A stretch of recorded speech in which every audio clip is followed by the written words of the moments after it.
Mr. President, Republican Elise Stefanik has campaigned multiple times by calling Zohran Mamdani a jihadist. Do you think you're standing next to a jihadist right now in the Oval Office? No, I don't, but she's out there campaigning, and, you know, you say things sometimes in a campaign. Isn't that sort of divisive? She's a very capable person. And I want to clarify your answer to Stephen Nelson. He asked about your comment calling the president a fascist, and your answer was, both President Trump and I have been clear about our positions and our views. Are you affirming that you think President Trump is a fascist? I've spoken about... That's okay, you can just say yes. Okay. All right. Okay. It's easier. It's easier than explaining it. I don't mind.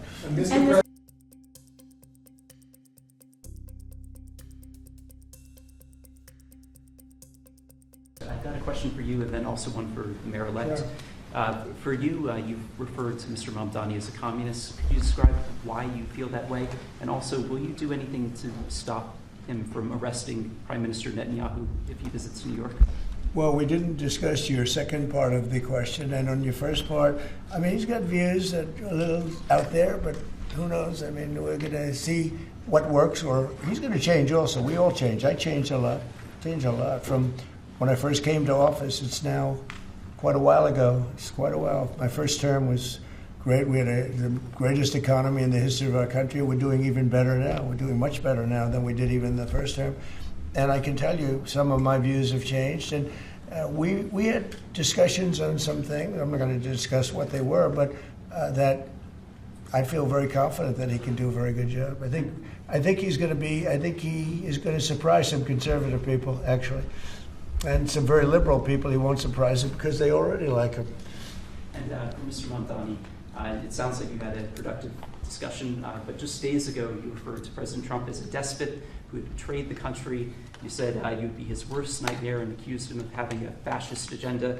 Are you planning to retract any of these remarks in order to improve your relationship? I think both President Trump and I, we are very clear about our positions and our views, and what I really appreciate about the president is that the meeting that we had focused not on places of disagreement, which there are many, and also focused on the shared purpose that we have in serving New Yorkers. And frankly, that is something that could transform the lives of the 8.5 million people who are currently struggling under a cost of living crisis, with 1 in 4 living in poverty. And the meeting came back again and again to what it could look like to lift those New Yorkers out of struggle and start to deliver them a city that they could do more than just struggle to afford it, but actually start to live in it. And I've been called much worse than a despot, so it's not that insulting. But maybe I think he'll change his mind after we get to working together. You've threatened to send federal troops to New York City. You both have differences when it comes to ICE agents in New York City. Mr. Mamdani, you've called ICE a rogue government entity. I wonder how you reconcile your differences on both of those issues. Well, I think we're going to work them out, and I think that if we have known murderers and known drug dealers and some very bad people, you know, we want to get them out. And the mayor wants to have peace. We discussed this at great length, actually, maybe more than anything else. He wants to have a safe New York. Ultimately, a safe New York is going to be a great New York. If it's not safe, no matter how well we do with pricing and with anything else, we can talk about anything you want. If you don't have safe streets, it's not going to be a success. So we're going to work together. We're going to make sure that if there are horrible people there, we want to get them out. I think he wants to get them out maybe more than I do. So we'll work together. We discussed it at great length. We've just had a great meeting, a really good, very productive meeting. We have one thing in common. We want this city of ours that we love to do very well. And I wanted to congratulate the mayor. He really ran an incredible race against, a lot of smart people, starting with the early primaries against some very tough people, very smart people. And he beat them easily. And I congratulated him. And we talked about some things in very strong common, like housing and getting housing built, and food and prices, and the price of oil is coming way down. Anything I do is going to be good for New York. If I can get prices down, it's good for New York. And we've got them down, way down from last year. We have, as you know, I've been saying to a lot of people, Walmart said that Thanksgiving this year is exactly 25% less than last year. So that's good for New York, good for everybody.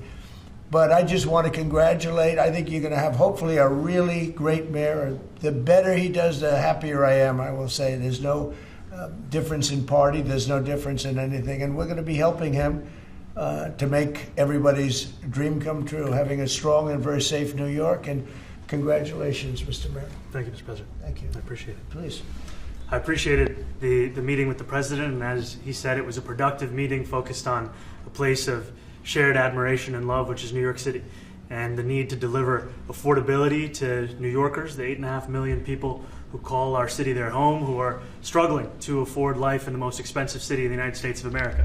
We spoke about rent, we spoke about groceries, we spoke about utilities, we spoke about the different ways in which people are being pushed out, and I appreciated the time with the president, I appreciated the conversation. I look forward to working together to deliver that affordability for New Yorkers. Thank you very much. I would like to ask you a question about the Middle East regarding, you did said that Hezbollah in Lebanon is not in a good position. And Lebanon now is the final unresolved after Gaza and Syria. Given your assessment, like, what do you say for the Lebanese today? It's the Independence Day in Lebanon.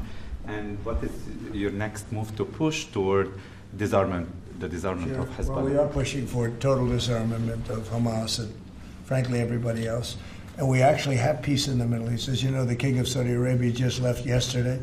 We had some great meetings, and he's made a contribution toward the United States of more than $1 trillion. We have now over $20 trillion coming in. No country has ever had anything like that, not even close.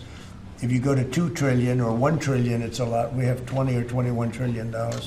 I think that Hezbollah has been a problem in Lebanon, big problem. We're working with Lebanon. We're working with everybody in the Middle East. That's another thing I think we have in common. We want to see peace in the Middle East. And we actually have now, for the first time, peace in the Middle East after 3,000 years. And now we're going to refine it. And I think you're going to see some very positive things happen. There is a potential to invite the Lebanese president to meet you to the White House. I would do that, absolutely. And if the mayor would like to be here for that meeting, because I know he feels very strongly. I think you feel very, very strongly about peace in the Middle East. I think we desperately want it, and that's something that I shared with the president, that when I spoke to New Yorkers who had voted for the president last November on Hillside Avenue and Fordham Road, I asked them why. I heard again and again two major reasons. One was that they wanted an end to forever wars. They wanted an end to the taxpayer dollars we had funding violations of human rights, and they wanted to address the cost of living crisis. And I appreciated the chance to discuss both of those things. You said a lot of my voters actually voted for him, and I'm okay with that. President Trump, I have this hat as well. I'll do that. I'll sign it. Give it to me. I'll sign it in a minute. That's pretty good. But I would like to ask Mr. Mamdani, you've accused the U.S. government of committing genocide in Gaza while President Trump was working on peace. Why that? I've spoken about the Israeli government committing genocide, and I've spoken about our government funding it. And I shared with the president in our meeting about the concern that many New Yorkers have of wanting their tax dollars to go towards the benefit of New Yorkers and their ability to afford basic dignity. And what we see right now is we're in the 9th consecutive year of more than 100,000 school children being homeless in our city.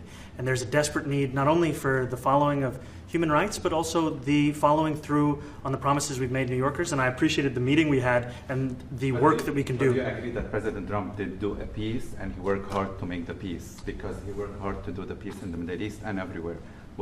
Do you agree with that? I appreciate all efforts towards peace, and I shared with President Trump that when I spoke to Trump voters on Hillside Avenue, including one of whom was a pharmacist that spoke about how President Trump's father actually went to that pharmacy not too far from Jamaica Estates, that people were tired of seeing our tax dollars fund endless wars. And I also believe that we have to follow through on the international human rights, and I know that still today those are being violated, and that continues to be work that has to be done no matter where we're speaking of.